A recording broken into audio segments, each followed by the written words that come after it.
Coach and Crew show here, and Phil's gonna do almost a postseason wrap up of Georgia Tech.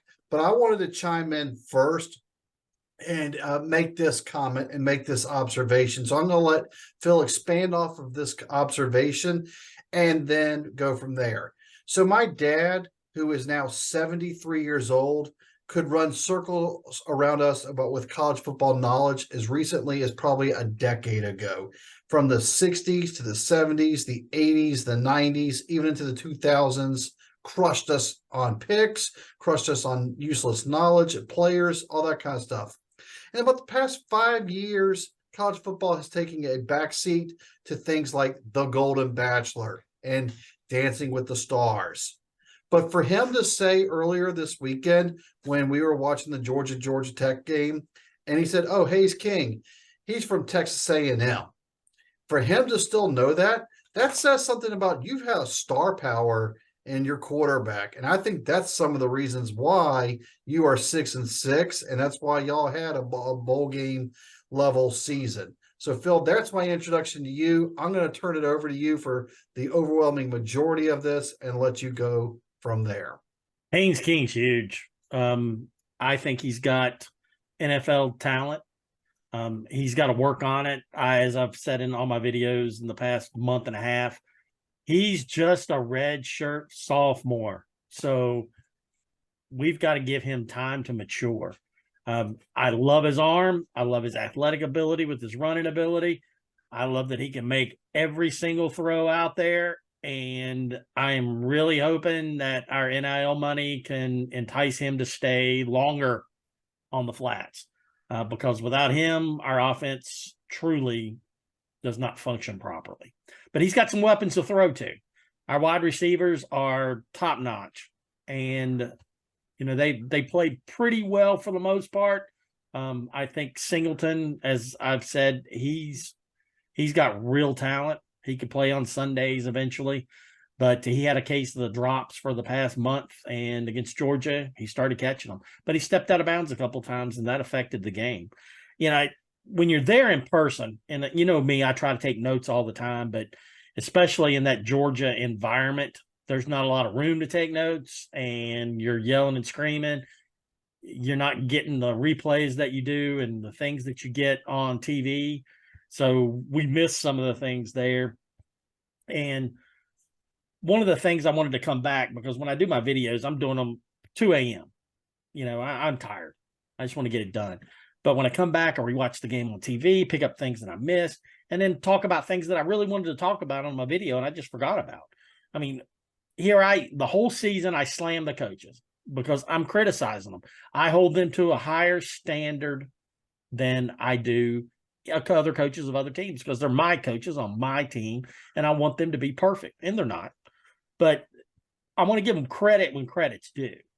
And head coach Brent Key, before the game, senior night, the team's all back in the locker room. Brent Key stays out there with his seniors, does the introduction, takes pictures with them, shakes their hand.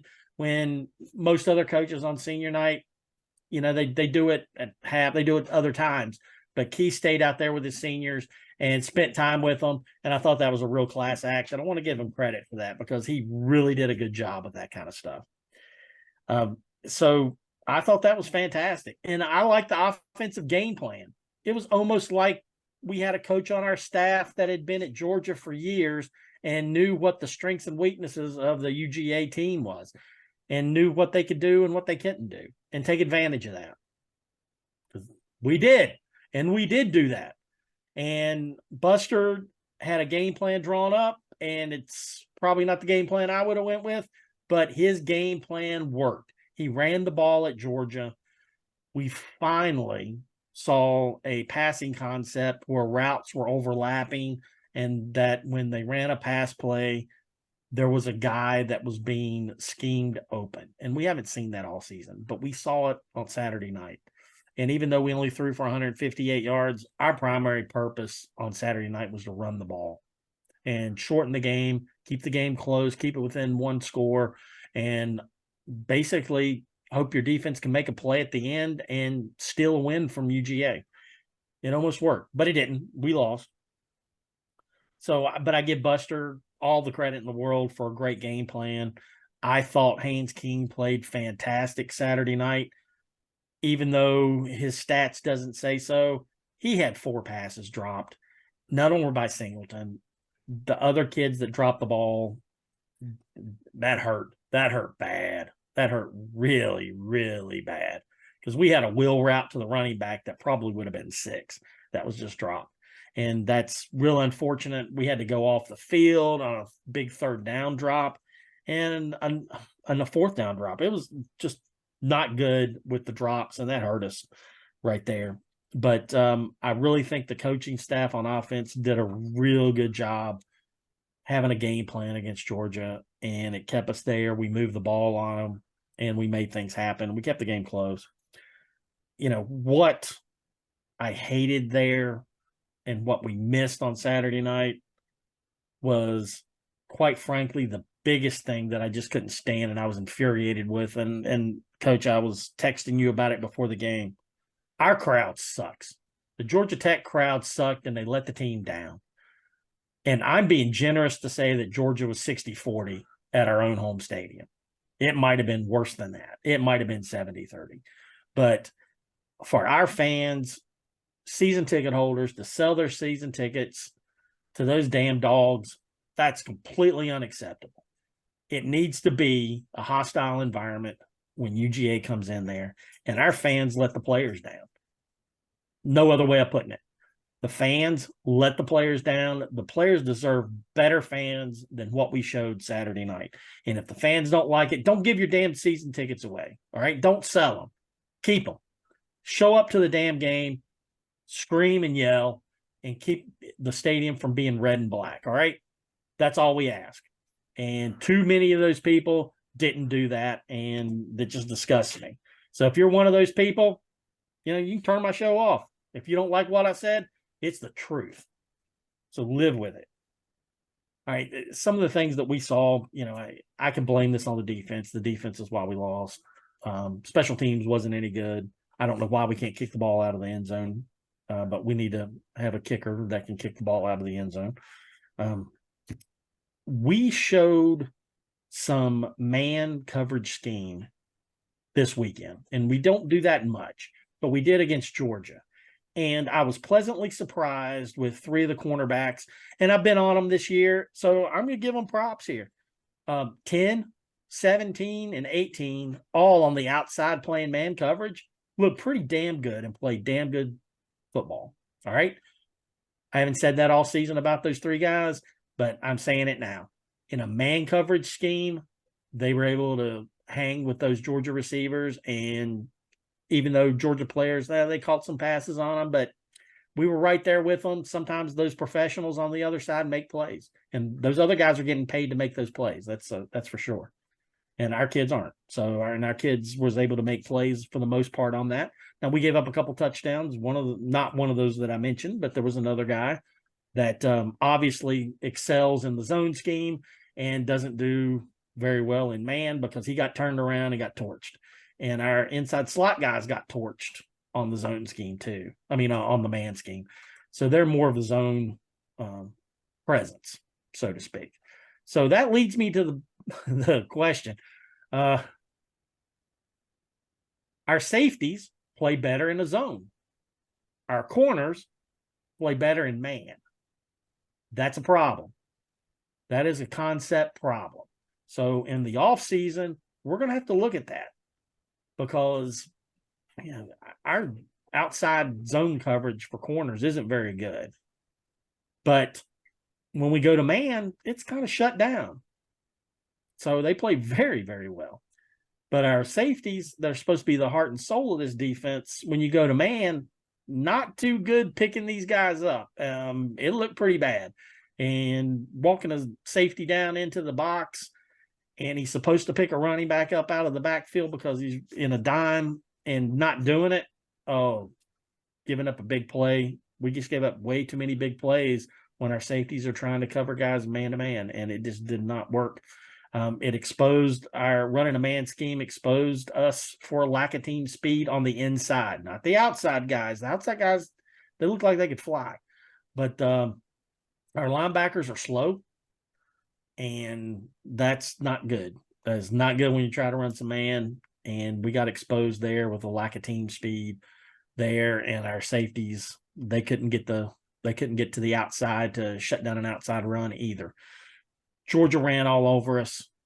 They overpowered us.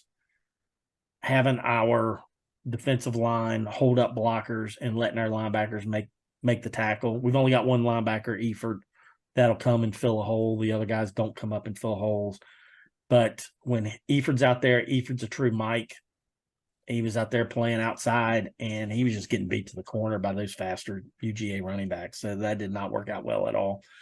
So we've got to look at the transfer portal for some linebackers. We really do. And we need to get some outside pass rush in there too. So I think we've got, even though one of the guys on the channel really made a case for keeping our DC. Before, I was all in for losing Sure. But he made a case for keeping Sure. I don't like the concepts. Maybe Sure will change the concepts because I really don't think what we do on defense fits our talent level and fits our players. So we've got to make some changes there to make that happen. After this, we go to the bowl. I'll let you have a little fun with this one real quick. Brett McMurphy of the Action Network is pretty accurate in his projections. I'd say he's one of the top two. Right now, as of today, if nothing changes, he's got you guys playing Rutgers and the Pinstripe Bowl. Now, the thing with the ACC is all of their bowl games outside of the Orange Bowl and Gator Bowl are all most based on regional ties. Well, regional Atlanta to New York, there's nothing regional about that. So there might be a variance there. But what's your take if that holds true and you go to the Pinstripe Bowl playing in Yankee Stadium, your favorite soccer stadium, by the way, because they converted not only to a soccer field, but they also converted to a football field, and you're playing Rutgers Scarlet Knights in the backyard of the Big Ten? I can't think of something I would least want to do. All right, we're going for a bowl game. Yay. The Pinstripe Bowl in Yankee Stadium. I hate Yankee Stadium. You know that. It's a crap field. Is it one of them where they're going to have to put both teams on the same sideline? Some bullshit like that. That's just junk garbage. I'm not even allowed in New York City anymore anyway. But why are we going up there? I mean, it's winter. People up there don't even like college football. So why put a bowl game even there? It makes no sense whatsoever. Let's go someplace fun and sunny. Let's go someplace where it's college football season. In New York, they're either playing basketball or they're waiting on baseball season to start. I have you, and you can go to our website, coachandcrewshow.com. My projections might be just as good, might be just as horrible. I have Georgia Tech in the First Responder Bowl, which is Fort Worth, Texas, playing Iowa State. I'll go there. I'll go to Fort Worth. So go visit the stockyards while you're there. I'll go to Texas. They take football seriously in Texas. Not in New York City. New York City! So, you guys like and subscribe. We'll be back when we hear some more stuff on Georgia Tech building up for this bowl